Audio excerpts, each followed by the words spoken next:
ಸಂಘಟನೆ ಮಾಡಬೇಕು ಅಂತ ಹೇಳಿ ಈ ದೇಶದ ಉದ್ದಗಲಕ್ಕೂ ಸುಮಾರು 18 ರಾಜ್ಯಗಳಲ್ಲಿ ಅನೇಕ ಕಾಂಗ್ರೆಸ್ ಪಕ್ಷದ ಅಧ್ಯಕ್ಷಗಳನ್ನ, ಮುಖ್ಯಮಂತ್ರಿಗಳನ್ನ, ಶಾಸಕರುಗಳನ್ನ, ಸಂಸದರನ್ನ ಮಾಡಿ ತನ್ನದೇ ಆದಂತಹ ಒಂದು ಕಾಂಗ್ರೆಸ್ಸಿನ ಒಂದು ಕಟ್ಟಾಳು ಎಂಬ ಬಿರುದನ್ನ ಇವತ್ತು ಪಡ್ಕೊಂಡವರು ಪ್ರಪ್ರಥಮವಾಗಿ ಅಧ್ಯಕ್ಷರಾದ ಮೇಲೆ ನಮ್ಮ ಜಿಲ್ಲೆಗೆ ಬರ್ತಾ ಇದ್ದಾರೆ, ನನ್ನ ಜಿಲ್ಲೆಗೆ, ಅವರ ಜಿಲ್ಲೆಗೆ. ಹಾಗಾಗಿ ನಿಮ್ಮೆಲ್ಲರ ಪರವಾಗಿ ನಾನು ಆತ್ಮೀಯವಾಗಿ ಅವರನ್ನು ಸ್ವಾಗತಿಸ್ತಾ ಇದ್ದೇನೆ. ಮತ್ತೊಂದು ವಿಷಯ ನಿಮ್ಗೆ ಹೇಳಬೇಕು ಅಂತ ಹೇಳಿದ್ರೆ, ಅಧ್ಯಕ್ಷರ ಅನುಮತಿಯ ಮೇರೆಗೆ ಮೊನ್ನೆ 2ನೇ ತಾರೀಕು 8 ಗಂಟೆಗೆ ಅಧ್ಯಕ್ಷರ ಹೆಸರು ಮಂತ್ರಿ ಸ್ಥಾನದಲ್ಲಿ ಇತ್ತು. ಅವರು ದೆಹಲಿಯಿಂದ ಬೆಂಗಳೂರು ಕಡೆ ಪ್ರಯಾಣವನ್ನ ಬೆಳೆಸಿದ್ರು.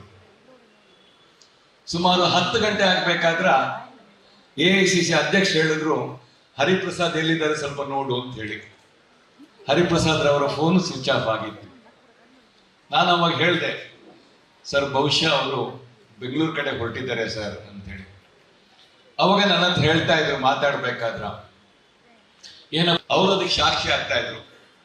ಅವ್ರು ಕರೆದು ನನ್ನ ಹತ್ರ ಹೇಳ್ತಾ ಇದ್ರು, ನೋಡಿ ಯಾವ ಅಧಿಕಾರ ಬೇಕು ಅಂತ ಹೇಳಿ ನಾವು ಈ ಪಕ್ಷದಲ್ಲಿ ಇಲ್ಲ, ನಮ್ಮಿಂದ 4 ಜನಕ್ಕೆ ಅಧಿಕಾರ ಸಿಗುತ್ತೋ ಅವಾಗ ಮಾತ್ರ ನಾವು ಪಕ್ಷದ ನಾಯಕರಾಗ್ಲಿಕ್ಕೆ ಸಾಧ್ಯ ಅನ್ನೋ ಮಾತನ್ನ ಅವ್ರಿಗೆ ಅವಾಗ ಹೇಳ್ತಾ ಇದ್ರು.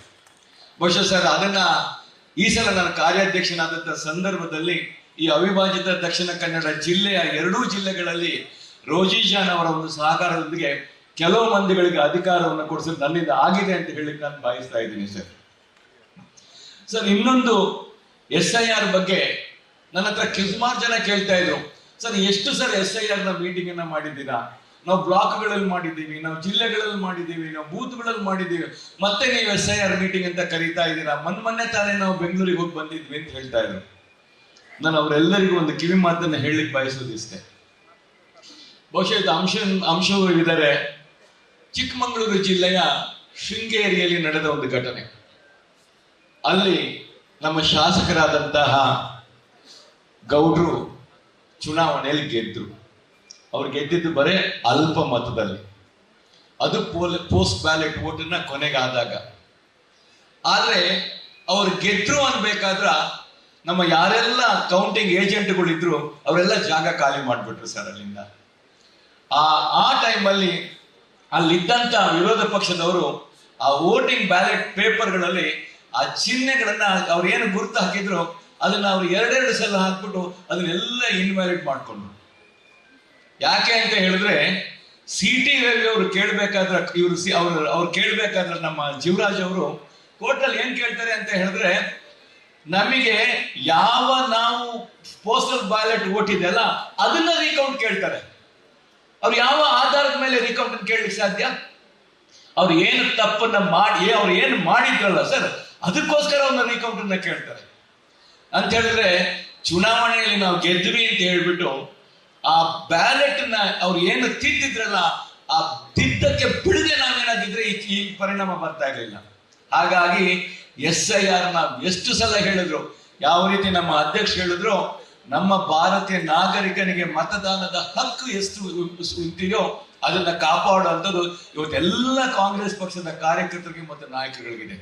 ಹಾಗಾಗಿ SIR ಅನ್ನ ಇವತ್ತು ರಾಷ್ಟ್ರ ಮಟ್ಟದಲ್ಲಿ, ರಾಜ್ಯ ಮಟ್ಟದಲ್ಲಿ ನಾವೆಲ್ಲರೂ ಅತ್ಯಂತ, ನಿಮಗೆ ಅನಿಸಿರ್ಬೋದು ಇಂಥ ಒಂದು ಸಮಯದಲ್ಲಿ ಸಹ ಅಧ್ಯಕ್ಷರಾಗಿ 2 ದಿವಸ ಆಗಿಲ್ಲ, ಇವತ್ತು SIR ಗೆ ಬಂದಿದ್ದಾರೆ ಅಂತ ಹೇಳಿದ್ರೆ ಇವತ್ತು ನಮ್ಮ ರಾಷ್ಟ್ರದ ಮತ್ತು ರಾಜ್ಯದ ನಾಯಕರುಗಳು ಎಷ್ಟು ಇದನ್ನ ಪರಿಣಾಮಕಾರಿಯಾಗಿ ತಗೊಂಡಿದ್ದಾರೆ ಅಂತ ನಾನು ನಿಮ್ಮಲ್ಲಿ ಹೇಳಲಿಕ್ಕೆ ನಾನು ಬಯಸ್ತಾ ಇರೋದು ಸರ್. ಸರ್ ಇನ್ನೊಂದು ನಾನು ನಮ್ಮ ಜಿಲ್ಲೆಯ ಸಂಘಟನೆಯ ಬಗ್ಗೆ ತಮ್ಮ ಗಮನಕ್ಕೆ ತರಬೇಕು ಅಂತ. ಯಾಕೆ ಅಂತ ಹೇಳಿದ್ರೆ ತಾವುಗಳು ಮಲೆನಾಡು ಮತ್ತು ನಮ್ಮ ಕರಾವಳಿಯ ಪ್ರಜಾಧ್ವನಿಯ ತಮ್ಮ ನೇತೃತ್ವದಲ್ಲಿ ನಡೆದಿತ್ತು ಸರ್. ಆದ್ರೆ ನಮ್ಮ ಈ ಚುನಾವಣೆಯ ಸಂದರ್ಭವನ್ನು ನಾನು ನಿಮಗೆ ಹೇಳಲಿಕ್ಕೆ ಬಯಸ್ಬೇಕಾದ್ರ ನಮಿಗೂ ಮತ್ತು BJP-ಯವರಿಗೆ ಬರೀ 84,000 ಮತಗಳ ಅಂತರ ಅಷ್ಟೇ. ನಾವು 6 ಕ್ಷೇತ್ರದಲ್ಲಿ ನಾವು ಸೋಲ್ತೀವಿ, ಕೇವಲ 2 ಕ್ಷೇತ್ರದಲ್ಲಿ ನಾವು ಗೆಲ್ತೀವಿ ಈ ಅವಿಭಾಜಿತ ನಮ್ಮ ದಕ್ಷಿಣ ಕನ್ನಡದಲ್ಲಿ. ಅಂದ್ರೆ ನಮಗಿರೋದು ಬರೀ 84,000 ಮಾತ್ರ, ನಮಗೂ ಮತ್ತೆ ಅವರಿಗೆ ಡಿಫರೆನ್ಸ್ ಇರೋದು.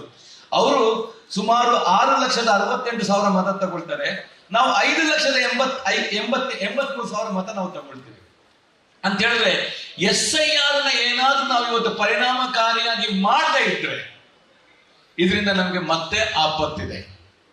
ನಾವು ಮತ್ತೆ ಕಾಂಗ್ರೆಸ್ ಪಕ್ಷವನ್ನ ಇಲ್ಲಿ ಗೆಲ್ಲಿಸ್ಬೇಕು ಅಂತ ಹೇಳಿದ್ರೆ, ನಮ್ಮ 8 ಜನ ಶಾಸಕರಲ್ಲಿ ನಾವು ಗೆಲ್ಲಬೇಕು ಅಂತ ಹೇಳಿದ್ರೆ SIR ಅತ್ಯಂತ ಪ್ರಾಮುಖ್ಯತೆ. ಯಾಕೆಂದ್ರೆ ನಮಗೂ ಅವರಿಗೂ ಇರುವಂತಹ ಏನು ಮತದ ಸ್ವಲ್ಪ ಅಂತರವಿದೆ ಅದನ್ನು ನಾವು ಕಮ್ಮಿ ಮಾಡ್ಕೊಳ್ಳೋ ಬೇಕೇ ಹೊರತು ಒಂದು ವೇಳೆ SIR ಅವ್ರ ಕೈ ಕೊಟ್ರೆ ಇದು ಅಂತರ ಜಾಸ್ತಿ ಆಗುತ್ತೆ.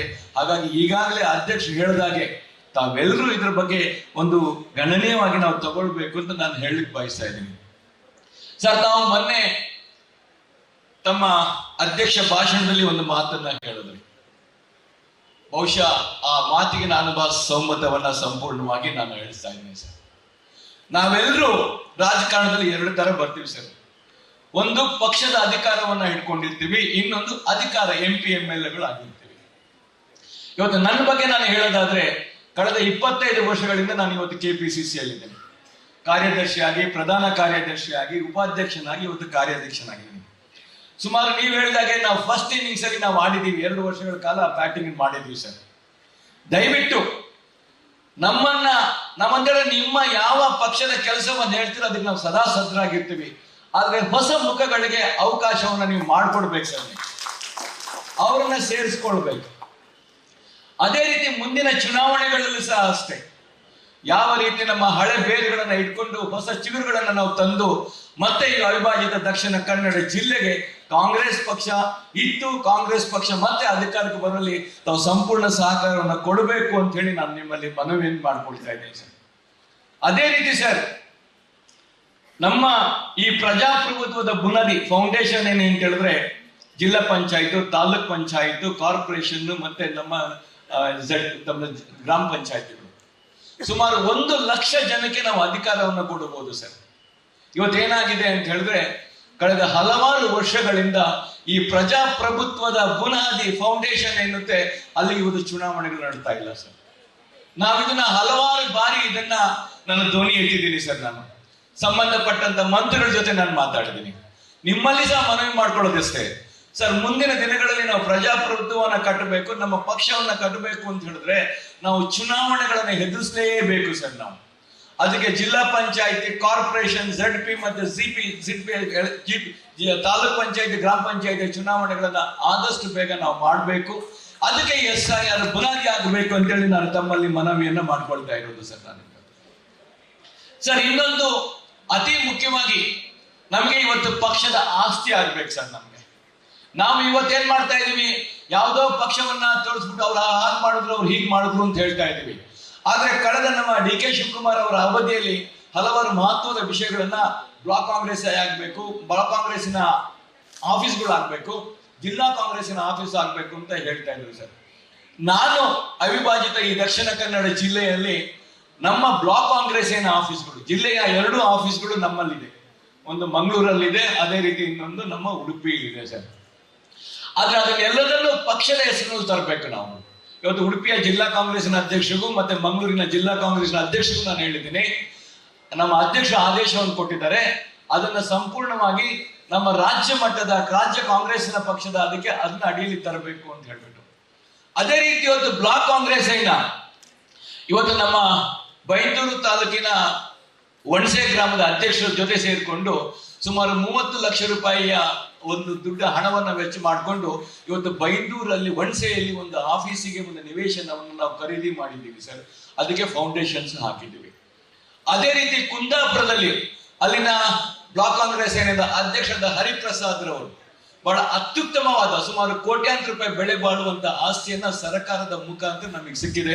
ಅದರ ಜವಾಬ್ದಾರಿಯನ್ನ ದಿನೇಶ್ ಹೆಗ್ಡೆ ಮತ್ತೆ ನಮ್ಮ ಹರಿಪ್ರಸಾದ್ ಅವರಿಗೆ ಕೊಟ್ಟು ಮುಂದಿನ ದಿನಗಳಲ್ಲಿ ಅಲ್ಲಿ ಬ್ಲಾಕ್ ಆಫೀಸನ್ನ ಕಟ್ಟಬೇಕು ಅಂತ ಸಹ ನಾವು ಹೇಳಿದೀವಿ ಸರ್. ಅದು ಸಹ ಪ್ರಗತಿಯಲ್ಲಿದೆ. ಅದಕ್ಕೆ ಮೊನ್ನೆ ಬೋಸರಾಜ್ ರವರು ಫೌಂಡೇಶನ್ ಸ್ಟೋನ್ಸ್ ಅನ್ನ ಹಾಕಿದ್ದಾರೆ ಸರ್. ಅದೇ ರೀತಿ ಬ್ರಹ್ಮಾವರ ಬ್ಲಾಕಿನ ಪ್ರಸಾದ್ ಕಾಂಚಂದ್ರವರ ಒಂದು ಮುತುವರ್ಜಿಯಲ್ಲಿ ಅಲ್ಲೂ ಸಹ ನಮ್ಗೆ ಸ್ಥಳ ಸಿಕ್ಕಿದೆ. ಅದನ್ನು ಸಹ ಅವ್ರು ಮಾಡಿಕೊಡುವಂತ ಜವಾಬ್ದಾರಿಯನ್ನ ತಗೊಂಡಿದ್ದಾರೆ, ಅದನ್ನು ಸಹ ಅವ್ರು ಮಾಡಿಕೊಡಬೇಕು. ಅದೇ ರೀತಿ ಕಾರ್ಕಳದ 2 ಬ್ಲಾಕ್ಗಳಲ್ಲಿ ಇವತ್ತು ಉದಯ್ ಶೆಟ್ಟಿ ಮುನಿಯಾಲ್ ಅವರ ಮುಖಾಂತರ ಅಲ್ಲಿ 2 ಜಾಗಗಳನ್ನ ನಾವು ತಗೊಂಡಿದ್ದೀವಿ. ಆ 2 ಜಾಗಗಳನ್ನ ಅವ್ರು ನಮಗೆ ಮಾಡಿಕೊಟ್ಟು ನಾವು ಆಫೀಸ್ಗಳನ್ನ ಮಾಡುವಂತ ಕಾರ್ಯಕ್ರಮವನ್ನ ಮಾಡ್ತಾ ಇದ್ದೀವಿ ಸರ್. ಅದಕ್ಕೂ ಮುಖ್ಯವಾಗಿ ನಮಗೆ ಇನ್ನೊಂದು ಬೇಕಾಗಿರೋದು ಅಂತ ಹೇಳಿದ್ರೆ, ಈ ಮಂಗಳೂರಿನ ಈ ಝೋನಲ್ ಅಲ್ಲಿ ಸುಮಾರು ಒಂದು 3-4 ಎಕರೆ ಜಾಗದಲ್ಲಿ ಒಂದು ಝೋನಲ್ ಅಂತ ಹೇಳಿದ್ರೆ ಕರಾವಳಿ ಸಂಬಂಧಪಟ್ಟಂತಹ ತಮ್ಮ ಏನು ಕನಸನ್ನ ತಾವು ಕಾಣ್ತಾ ಇದ್ರಲ್ಲ, ನಾವು ಒಂದು ಉತ್ತಮವಾದಂತ ಟ್ರೈನಿಂಗ್ ಸೆಂಟರ್ ನ ಮಾಡಬೇಕು ಅಂತೇಳಿ ಅದಕ್ಕೆ ಸಹ ನಾವು ಒಂದು ಮುಂದುವರಿಸಿದೀವಿ ಸರ್. ಅದಕ್ಕೆ ತಮ್ಮ ಸಂಪೂರ್ಣವಾದ ಸಹಕಾರವನ್ನು ಕೊಡಬೇಕು ಅಂತ ಹೇಳಿ ತಮ್ಮ ಇವತ್ತೇನು ಡಿ.ಕೆ. ಶಿವಕುಮಾರ್ ಅವರು ನಮಗೆ ಕಾಂಗ್ರೆಸ್ ಪಕ್ಷದ ಆಸ್ತಿಗಳನ್ನ ಆಗ್ಬೇಕು, ಬ್ಲಾಕ್ ಕಾಂಗ್ರೆಸ್ನ ಆಸ್ತಿಗಳಾಗಬೇಕು ಅಂತ ಹೇಳಿ ಇಡೀ ರಾಜ್ಯದಲ್ಲಿ ಹೇಳಿದರೆ, ಅದನ್ನ ನಿಮ್ಮ ಒಂದು ಅಡಿಯಲ್ಲಿ ಅದನ್ನ ಮುಂದುವರಿಸಿಕೊಂಡು ಕಾಂಗ್ರೆಸ್ ಪಕ್ಷಕ್ಕೆ ಸದೃಢವಾದ, ಯಾಕಂತೇಳಿ ನಮ್ಮ ಸ್ವಂತ ಮನೆ ಇದ್ರೆ ತಾನೇ ನಾವು ಮನೆಯಲ್ಲಿ ವಾಸಿಸಲಿಕ್ಕೆ ಸಾಧ್ಯ. ಹಾಗಾಗಿ ಯಾವುದೇ ರೀತಿಯ ಬಾಡಿಗೆಗಳನ್ನ ಮಾಡದೆ ಸ್ವಂತ ಆಸ್ತಿಗಳನ್ನ ಮಾಡಬೇಕು ಅನ್ನೋ ಒಂದು ನಿರ್ದೇಶನವನ್ನ ಶಿವಕುಮಾರ್ ಅವರು ಕೊಟ್ಟಿದ್ರು. ಅದನ್ನ ತಾವು ಮುಂದುವರಿಸಿಕೊಡ್ಬೇಕು ಅಂತ ಕೇಳ್ಕೊಂಡು ಬಂದಿರುವಂತ ತಮ್ಮೆಲ್ಲರಿಗೂ ಕರ್ನಾಟಕ ಕಾಂಗ್ರೆಸ್ ಪರವಾಗಿ ಅಭಿನಂದನೆಗಳನ್ನ ಸಲ್ಲಿಸ್ತಾ ಈ ಕಾರ್ಯಕ್ರಮವನ್ನ ನಮ್ಮ ಜಿಲ್ಲಾ ಕಾಂಗ್ರೆಸ್ಸಿನ ಅಧ್ಯಕ್ಷರು ಮತ್ತೆ ನಾಯಕರುಗಳು ಉತ್ತಮ ರೀತಿಯಲ್ಲಿ ಆಯೋಜನೆ ಮಾಡಿದ್ದಾರೆ ಸರ್. ಆದ್ರೆ ಇದನ್ನ ನಾವು ಇನ್ನು ಮುಂದೆ ಗ್ರಾಮ ಮಟ್ಟಕ್ಕೆ ಸರ್ ತಗೊಂಡು ಹೋಗ್ಬೇಕು. ಏನು ಸುದರ್ಶನ್ ಅವ್ರ ಕನ್ಸನ್ ಕಟ್ಟಿದ್ದಾರೆ, ಆ ಗ್ರಾಮ ಮಟ್ಟಕ್ಕೆ ತಗೊಂಡ್ಬೇಕು ಅಂತ ಹೇಳಿ ಮತ್ತೊಮ್ಮೆ ತಮ್ಮ ಎಲ್ರಿಗೂ ಒಂದ್ಸಿ ನಾನು 2 ಮಾತನ್ನು ಮುಗಿಸಿನಿ. ಜೈ ಹಿಂದ್, ಜೈ ಕಾಂಗ್ರೆಸ್.